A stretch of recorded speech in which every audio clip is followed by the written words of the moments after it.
بسم اللہ الرحمن الرحیم۔ ابھی میں نے ایک ویڈیو بنائی تھی کہ ہمیں کسی نبی اور کسی رسول میں کوئی فرق نہیں کرنا چاہیے۔ سورہ نمبر 2 کی آیت نمبر 285 میں اللہ تعالیٰ واضح طور پہ فرماتے ہیں کہ لا نفرق بین احد من رسلی وقالوا سمعنا واطعنا، کہ وہ کسی رسول میں کوئی فرق نہیں کرتے، اور ان کا اللہ تعالیٰ ہم سے ایکسپیکٹ کرتے ہیں کہ ہمارا جواب کیا ہونا چاہیے کہ وقالوا سمعنا واطعنا، کہ ہم نے سنا اور ہم نے اطاعت کی۔ اس میں کوئی حجت بازی کچھ نہیں، کوئی سوال جواب نہیں۔ یہ سورہ نمبر 2 ہے جس کے اندر موسیٰ کی کہانی ہے کہ جہاں وہ لوگوں سے کہتے ہیں کہ بچڑا ذبح کرنے کے حوالے سے، تو وہ بات واضح تھی، کوئی اس میں سوال کی گنجائش یا جواب کی گنجائش نہیں تھی۔ جب اللہ تعالیٰ نے ایک بات واضح طور پہ کہہ دی کہ کوئی فرق نہیں کرتے، بات ختم ہو گئی، ہمارے لیے وہ سب برابر ہیں، ہم کسی کو کسی پہ ترجیح نہیں دے سکتے یا کسی سے زیادہ خلوص محبت یا مقام میں جو اللہ تعالیٰ نے کہہ دیا ہمارے لیے وہ بس ہمارے لیے وہ حکم ہے سر آنکھوں کے اوپر۔ اس میں نہ تو کوئی سوال جواب کی گنجائش ہے، نہ کوئی برا ماننے کی بات ہے، نہ ہی، اور یہ سورہ نمبر 2 کے اندر آتا ہے کہ مذہب میں کوئی زبردستی نہیں ہے، جیسے آپ کی مرضی، کوئی زبردستی نہیں ہے۔ انفیکٹ ہم سارے واپس اللہ سبحانہ و تعالیٰ کے پاس جائیں گے اور اللہ تعالیٰ وہاں سب کتابیں کھل جائیں گی، سب جو ہم نے کیا ہوگا۔ تو ابھی دنیا میں کوئی زبردستی نہیں ہے۔ مقصد اس ویڈیو کا بنانے کا یہ نہیں کہ کسی کو بدلنا یا کسی کی سوچ بدلنا، یہ وہ یا کچھ ایسا، بس پیغام کہ آپ سمجھ لو یہ بات قرآن میں لکھی ہے، باقی آپ کی مرضی ہے، آپ اس کو پھر غور کرتے ہیں نہیں کرتے ہیں، سنتے ہیں نہیں سنتے ہیں، وہ پھر آپ کے اوپر ہے۔ نہ آپ میرے لیے رسپانسبل ہے، نہ میں آپ کے بارے میں کوئی رسپانسبلٹی ہے، سب انسان اپنے اپنے خود مختار ہیں، تو اس میں کوئی برا ماننے والی بات نہیں۔ یہ صرف قرآن کا واضح طور پہ جو اللہ تعالیٰ نے کہہ دیا لا نفرق بین احد من رسول، کہ وہ کسی رسول میں کوئی فرق نہیں کرتے، اور یہ میرے خیال 4 جگہ پہ یہ بات اللہ تعالیٰ نے واضح طور پہ کہی ہے ہمارے لیے، اور ہمارے لیے یہ ایک حکم بن جاتا ہے۔ تو یہ جب آپ مذہب میں ایک لیول پہ پہنچتے ہیں نا، تو بعض اوقات کچھ احکامات آسان ہو جاتے ہیں جو پہلے مشکل تھے،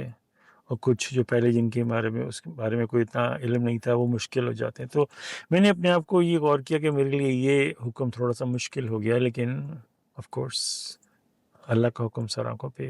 وہ قالوا سمعنا واطعنا، کوئی کوشچن نہیں ہے، لیکن دل میں ایک ابھرتی ہے تھوڑی سی نا،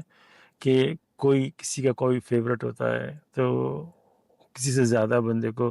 عقیدت ہوتی ہے، محبت ہوتی ہے، جذبہ ہوتا ہے، تو کسی کی بات کوئی کسی کو اچھی لگتی ہے، ہر ایک انسان کی اپنی اپنی چوائس ہوتی ہے۔ تو میرے لیے بھی ایک نبی جو میرے دل میں سے اپنے آپ کو میں ان کو قریب پاتا ہوں، لیکن پھر مجھے اپنے آپ سے لڑنا پڑتا ہے، اور وہ قالوا سمعنا واطعنا لا نفرق بین احد من رسلی، برابر ہے سب ہمارے لیے۔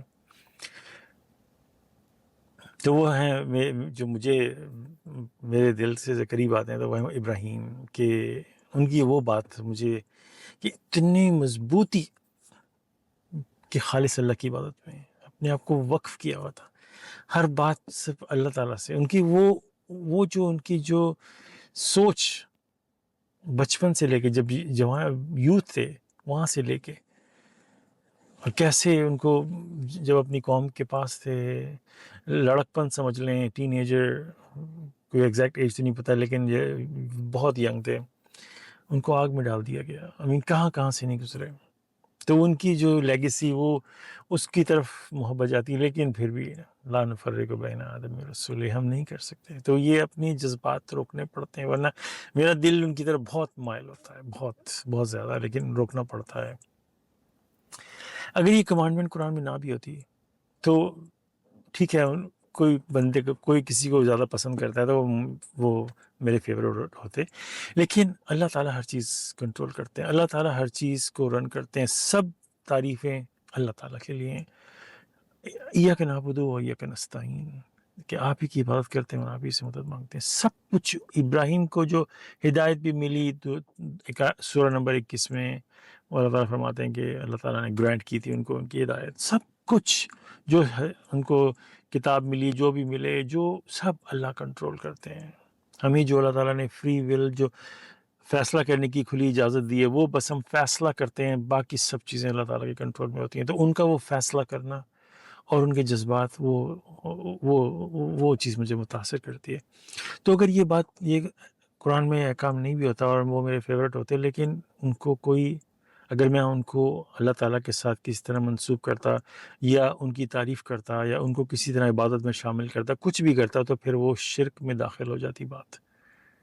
اور یہ چیز ہمیں سمجھنی ہے اپنے لیے کہ ہم خالص اللہ کی اطاعت میں اپنے آپ کو سپرد کریں، صرف اور صرف اللہ۔ اس بات پہ فلی طور پہ مکمل طور پہ ہمارا ہونا چاہیے کہ صرف خدا، ایاک نعبد و ایاک نستعین۔ یہاں سے ہمارا مذہب شروع ہوتا ہے اور یہیں پہ ختم ہو جاتا ہے کہ لا الہ الا اللہ دے، کہ سوائے کوئی خدا نہیں، کوئی معبود نہیں سوائے اللہ تعالیٰ کے۔ اللہ تعالیٰ تو سورہ نمبر 3 کی آیت نمبر 18 میں کہتے ہیں، خود گواہی دیتے ہیں کہ شاہد اللہ انہ لا الہ الا ہو، کہ اللہ تعالیٰ خود گواہی دیتے ہیں کہ میرے سوا کوئی معبود نہیں۔ اور پھر آگے وضاحت بھی کرتے ہیں کہ جو علم رکھتے ہیں اور جو فرشتے ہیں وہ اس بات کو سمجھتے ہیں۔ تو اس میں اگر کسی کے جذبات کسی کے لیے زیادہ ہیں یا کم ہیں، جو بھی انسان کا ہے، یہ بات سمجھ لیں کہ یہ قرآن میں اللہ تعالیٰ نے واضح طور پہ لکھ دیا ہے کہ لا نفرق بین آدم من رسول۔ اگر آپ فرق کرنا چاہتے ہیں، نہیں کرنا چاہتے ہیں، آپ کی مرضی ہے۔ بس یہ گواہ رہیں کہ اب یہ اس طرح کی جو انفارمیشن ہے وہ اویلیبل ہے، اگر آپ اس سے سننا چاہتے ہیں، پڑھنا چاہتے ہیں، اس پہ غور و فکر کرنا چاہتے ہیں، تو وہ آپ کی مرضی ہے۔ ہدایت صرف اور صرف اللہ سبحانہ تعالیٰ کی طرف سے آتی ہے، اور اللہ تعالیٰ انہی کو ہدایت دیتے ہیں جو غور و فکر کرتے ہیں، سوچنے سمجھنے کی کوشش کرتے ہیں، قرآن کو پڑھنے کی کوشش کرتے ہیں، اپنا دل جو مخلص ہوتے ہیں اللہ تعالیٰ کے ساتھ، ان کو اللہ تعالیٰ ہدایت دیتے ہیں۔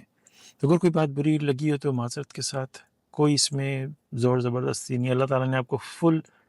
فریڈم دی ہوئی ہے، ہر انسان کو، ہر بشر کو، جو سوچنا ہے، جیسے کرنا ہے، وہ اللہ تعالیٰ کا آپ